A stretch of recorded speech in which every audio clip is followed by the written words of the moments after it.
cried when I watched these scenes in Saving Private Ryan.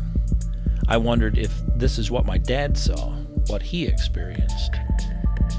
Could he have been one of these men on Omaha Beach during the Normandy invasion?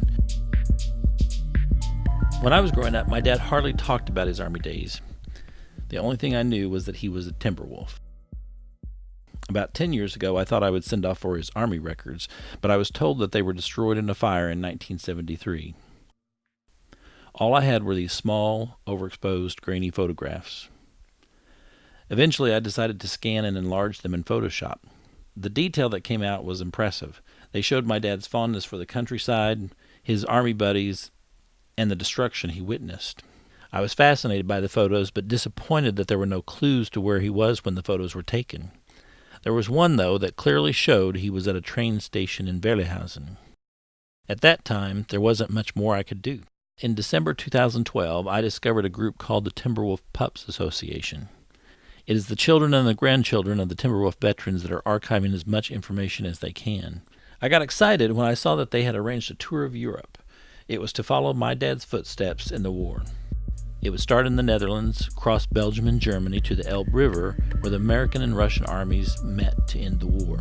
I didn't know if I could afford the cost or the time, but when my brother said it was a once-in-a-lifetime opportunity, the decision was made. When the time came, Michael and I made the long trip to Amsterdam to start the tour.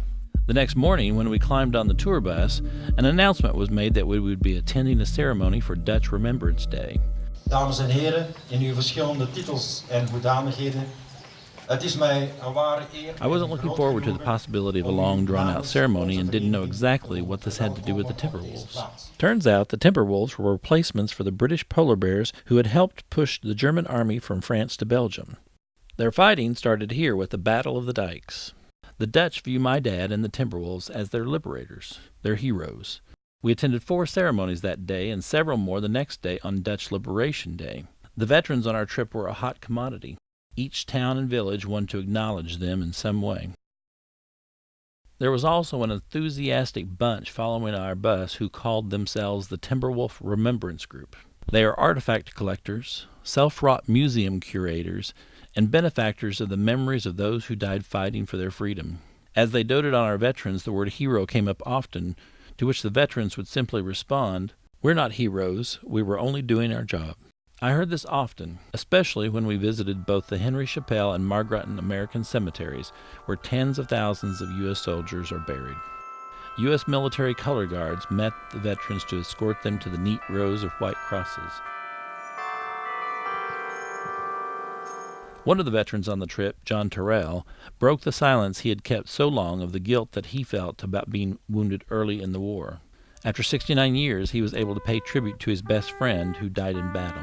Tears flowed as one of the young Remembrance Group members played taps on the bugle. Over the rest of the tour, there were many stories shared among the group, and the closer we all became. One day, the tour guide, Patrick, walked slowly toward the back of the bus where my brother and I were seated. He asked to look at the photos we brought and stopped at the photo of my dad at the train station. Then he told us that we were on our way to Verlihausen. He told us that the train station is still there, but now a private home. The building behind the station is an inn, which has been owned by the same family since before the war.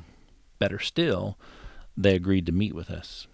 While their mother was too sick to come, it was bittersweet talking with Ursula and Klaus. They were very young in 1945 and told us about the fear and fighting that came with the arrival of the Timberwolves. As expected, the time at Verlihausen went too fast. The Timberwolf Pups celebrated in our moment as if their fathers had been there, which they might have been. Eventually, Michael and I were sitting beside the tracks at the neglected train station. We shared a moment of our father's past that he had always shielded from us. For me, the tour ended here, although the experience continues on. Even though the battlefields are now lush and green, I was able to see the horrors of the war firsthand.